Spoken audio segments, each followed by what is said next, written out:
මම ලේවිසියට අදලා කැපචිනෝ එකක් කරා. බෑ ගමනක් යන්න බෑ පුතේ. පුතාලා දැනගන්න ඕනේ. බෑට ඔක්කොම ගානේ මම මේ බෑග් ඔක්කොම මං කියන්න විශ්වාසයි. හායි ඉතින් ඔයත් රොමේනියාව වල ඉඳන් ලංකාවට යන්න බලාගෙන ඉන්න කෙනෙක් නම් මේ වීඩියෝ එක ඉවර වෙනකම බලාගෙන ඉන්න. ඉතින් මම මේකෙන් කියන්නේ ඔයාගේ බෑග් එකක් මිස් වුණොත් ඔයා මොකද කරන්න ඕනේ වගේම තමයි ඔයාගේ ෆ්ලයිට් එකේ ටිකට්ස් දාගන්න තියෙන හොඳම තැන. ඉතින් ඉස්සෙල්ලම මම කියනනම් අපි ටර්කිෂ් එයර්ලයින් තමයි ෆ්ලයි කරේ. අපිට කිලෝ 48ක බෑග් අලවුන්ස් එකක් තිබුණා. ඒකෙදී අපිට චෙකින් බෑග්ස් දෙකක් සහ කැබින් බෑග් එකක් තිබුණා. ඉතින් චෙකින් බෑග්ස් දෙකේ අපිට පුළුවන් උපරිම කිලෝ 30කට එක බෑග් එකකට දාන්න. අපි ඉතින් 20 වෙන හදාගෙන ගියා. එතනදී බර එහා මෙහා වුණාට කිසිම ගැටලුවක් වෙන්නේ නැහැ. ඒගොල්ලෝ මුකුත් කියන්නේ නැහැ. ඒ කියන්නේ පොඩි ගානකින් සාමාන්‍යයෙන් කිලෝ 5ක් 3-5ක් වගේ වැඩි වුණාට යාලා මුකුත් එහෙම කියන්නේ නැහැ. ඉතින් කැබින් බෑග් එකත් කිරන්න කියන්නේ නැහැ. ඔයා බෑග්පැක් එකක් අරන් ගියොත් කිරන්න කියන්නේ නැහැ. නැත්නම් ට්‍රොලි බෑග් එකක් අරන් ගියොත් එයාලා කියන ඒක තියන්න කියලා. ඒක අනිවාර්යයක් නැහැ. ඉතින් එතනදී අපිට කිලෝ 8ක් වගේ තිබුණා කොහොම හරි.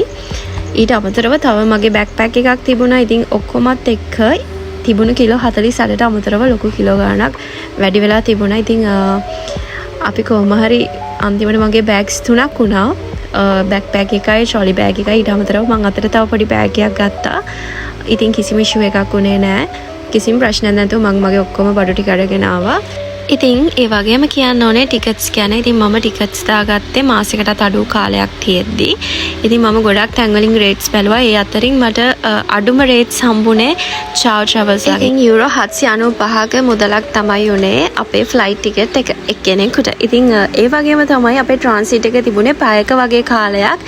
ඉතින් කොහොම හරි අපේ පළවෙනි ෆ්ලයිට් එක අපිට රොමේනියාව වල ඉඳන් ටර්කි වලට තිබ්බ ෆ්ලයිට් එක ඩිලේ වුණා. ඉතින් ඒ ඩිලේ වීමත් එක්ක ඒ ට්‍රාන්සිට් එකේදී අපේ බෑග්ස් ඒගොල්ලෝ අපේ අනිත් ෆ්ලයිට් එකට දාලා තිබුණේ නැහැ. ඉතින් ඒක සාමාන්‍යයෙන් වෙන ප්‍රශ්නයක් කියලා අපි කොළඹ එයාපෝට් එකට ආවට පස්සේ අපිට එතනින් කිව්වා සමහර වෙලාවට ඒ වගේ දේවල් වෙනවා කියලා.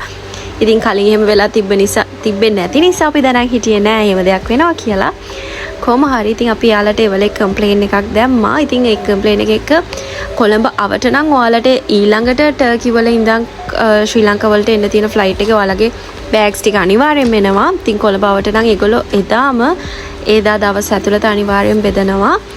එහෙම නැති වුණත් දවස් 2ක් ඇතුළත අනිවාර්යයෙන්ම ඔයාලගේ ගෙදරටම ඒක ගෙනල්ලා දෙනවා කිසිම ඩිලිවරි ෆී එකක් නැතුව. ඉතින් කොහොම හරි අපිට ෆ්ලයිට් එක තිබුණේ උදේ ලංකාවට එන්න. ඉතින් ඊට පස්සේ ටර්කි වල ඉඳන් ලංකාවට ආපු ෆ්ලයිට් එක තිබුණේ දවල් 1:00ට. කොහොම හරි එතනින් කෝල් එකක් දුන්නා අපිට මෙහෙම බෑග්ස් ටික ඇවිල්ලා තියෙනවා කියලා. ඉතින් ඒගොල්ලෝ කෝල් එකක් දීලා ඒගොල්ලෝ එන ටයිම් එක කියනවා. එන්න කලිනුත් එයාලා කෝල් එකක් ගන්නවා. ඉතින් හවස 6:00 වගේ වෙනකොට ඔක්කොම බෑග්ස් ටික හම්බුණා. ඉතින් අපිට තියෙන්නේ අපේ ඩීටේල්ස් ඔක්කොම දීලා එතනට කම්ප්ලේන් එකක් දාලා එන්න විතරයි. ඉතින් ඔය විදියට තමයි ඒක උනේ. ඉතින් ඒ වගේම කියන්න ඕනේ ටර්කි එයාපෝට් එක සාපේක්ෂව ටිකක් ලොකුයි. ඉතින් ඔයාලගේ පැය එකමාරක දෙකක ට්‍රාන්සිට් එකක් තියෙන කවුරු හරි නම් අනිවාර්යයෙන්ම ඔයාලගේ ගේට් එක හොයාගෙන ඉන්න. මොකද එතන හොයාගන්න ගියාම ටිකක් ඒකේ එයාපෝට් එක ලොකු නිසා මේක ටිකක් කරදරයි. ඉතින් ඒ වගේම තමයි thank you so much for watching. එහෙනම් ඊළඟ වීඩියෝ එකෙන් හම්බෙමු.